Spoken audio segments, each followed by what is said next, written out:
से master cattle feed में है। और मास्टर कैटल फीड जो है ये एक मशहूर ब्रांड है जो पाकिस्तान में काम कर रहा है कैटल फीड पे भी और पोल्ट्री फीड पे भी। तो सबसे इम्पॉर्टेंट बात जो होती है वो क्वालिटी इंग्रेडिएंट्स का वसूल होता है। और जब आप क्वालिटी इंग्रेडिएंट्स लेते हैं, रॉ मटेरियल अच्छा लेते हैं, तो फिर आप एक अच्छी क्वालिटी की फीड भी पैदा कर सकते हैं। जो है ये साइलोज लगे हुए हैं जो जिसमें हम ग्रेन्स को स्टोर करते हैं। स्पेशली इसमें मेज़ को हम स्टोर कर रहे हैं और ये काफ़ी ज़्यादा कैपेसिटी का है और बहुत कम लोगों के पास इतनी बड़ी कैपेसिटी के जो है वो साइलोज लगे हुए हैं। मॉइस्चर को भी कंट्रोल किया जाता है, हर चीज़ को यहाँ से एंट्री होती है। ये हमारा जो है ये बॉयलर का एरिया है, इसको हमने बिल्कुल ही बाकी जितनी लेबर वर्क है उससे इसको बिल्कुल साइड पे रखा हुआ है इन केस अगर खुदा न खास्ता कभी कोई ऐसा मिसहैप हो, ताकि फैक्ट्री एरिया जो है वो उससे महफूज रह सके। एक स्पेशल चीज़ जिसको आप मेंशन अगर करें तो ये लकड़ी का इस्तेमाल है पोल्यूशन को कम करने के लिए। जो एनवायरमेंटल पोल्यूशन है उसको कम करने के लिए हम यहाँ पे ड्राई वुड है इसको यूज़ करते हैं। कोई जैसे बुरादा लोग इस्तेमाल कर रहे हैं, मकई का छेल इस्तेमाल कर रहे हैं, हस्क उसको इस्तेमाल कर रहे हैं, वो मुख्तलिफ़ चीज़ें लोग इस्तेमाल करते हैं जिससे आपका एनवायरनमेंट जो है वो ज़्यादा पोल्यूट होता है। तो हम यहाँ पे जो है वो अपने बॉयलर के अंदर इस लकड़ी को यूज़ करते हैं जिससे एनवायरनमेंट को जो है वो पोल्यूशन से हम काफ़ी हद तक बचा सकते हैं। मुख्तलिफ़ चीज़ें जो इसमें ऐड होती हैं उसमें एक चीज़ जिसको मोलेसिस कहते हैं या शीरा कहते हैं। तो आप अगर फैक्ट्रियों में जाके देखेंगे तो वहाँ पे शीरा ऐसे ओपन पड़ा होता है, उसको कवर नहीं किया जाता है। लेकिन आप यहाँ पे अगर देखें तो हमने ये पूरा एक टैंक बनाया हुआ है जिसमें शीरा जो है इसको हम स्टोर करते हैं और ये तकरीबन 1 साल की हमारी कैपेसिटी है। और साल के बाद हम ये भी नहीं करते कि उसी में से जो नीचे पड़ा हुआ है उसको इस्तेमाल कर लें। जैसे ही सीज़न नया शुरू होगा तो हम अगला जो उसमें पड़ा होगा उसको सारे को वेस्ट को निकाल देंगे और उसको वॉश करवाएंगे। वॉश करने के बाद फिर उसमें एक अच्छी क्वालिटी का शीरा जो है वो ऐड करेंगे ताकि हमारी फीड की क्वालिटी जो है वो बेहतर रहे। ये हमारे मुख्तलिफ़ तरह के स्टोर्स हैं और इसमें ही ये हमारा ग्राइंडिंग सेक्शन भी है जिसमें मुख्तलिफ़ इंग्रेडिएंट्स को ग्राइंड किया जाता है। उसको चूँकि ये सेमी ऑटो है हमारा प्लांट जो है, तो इसमें हम इसको पहले ग्राइंड करते हैं, उसको छोटे लेवल पे लेके आते हैं और यहाँ से आके फिर इसको जो फार्मूलेशन है उसके मुताबिक यहाँ से मैनुअली जो है उसको ऐड कर दिया जाता है। यहाँ से फिर आगे मशीनें खुद उसको उठा लेती हैं। जो इससे आगे सिस्टम है वो टोटली ऑटो है, यहाँ से मशीनें उसको उठाती हैं और दैन फिनिश प्रोडक्ट जो है वहाँ से बन के स्टोरेज में चली जाती है।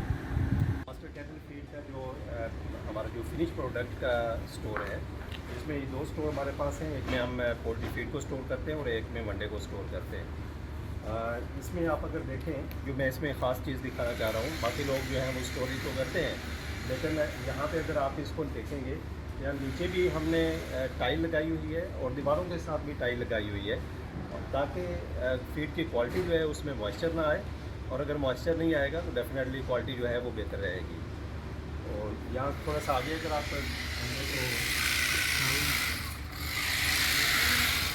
यहाँ ये फिनिश्ड प्रोडक्ट्स जो हैं ये आ रही हैं और यहाँ पे इसकी पैकिंग हो रही है। ये मास्टर मिल्की 22 नंबर इसको हम कहते हैं। 22 नंबर का मतलब ये एक जस्ट इंफॉर्मेशन है जो फार्मर के पास है। तो इसमें ये एक हमारा रेगुलर ब्रांड है जो डेयरी एनिमल्स के लिए इस्तेमाल होता है। इसमें प्रोटीन का लेवल 16 to 18 जो रेंज है गवर्नमेंट ने दी हुई, लेकिन हम इसमें अपर लेवल पे ही रहते हैं, 18 के राउंड अबाउट रहते हैं। और ये ब्रांड हमारा मार्केट में बहुत ज़्यादा पसंद किया जाता है, फार्मर इसको बहुत ज़्यादा पसंद करता है, जानवर लाइक करता है। आप इस पे जो चीज़ ज़्यादा इम्पॉर्टेंट है कि जैसे गवर्नमेंट ने हमें ऑर्डर किए हुए हैं, इस पे ये लाइसेंस नंबर भी दिया हुआ है। Livestock and dairy development department Punjab से ये मंजूरशुदा है, इसका ये लाइसेंस नंबर दिया हुआ है। और दूसरी जो बात इस पे इम्पॉर्टेंट देखने वाली है वो इसके ऊपर ये लगा हुआ एक टैग है। इस टैग के ऊपर इसके बैच नंबर होता है, डेट मैन्युफैक्चरिंग डेट होती है और एक्सपायरी डेट होती है कि आप इससे पहले इसको यूज़ करें।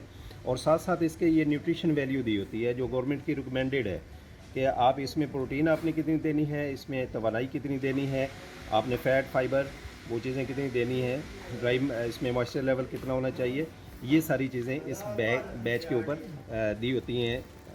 इसके अगर दूसरी साइड पे आप देखें तो इस पे ये फार्मर की अवेयरनेस के लिए उसके जो फ़वाइद हैं, ये क्यों इस्तेमाल किया जाता है, तरीका इस्तेमाल उसका क्या है और साथ साथ उसमें कौन से इंग्रेडिएंट्स इस्तेमाल होते हैं, ये भी हमने दिए हुए हैं।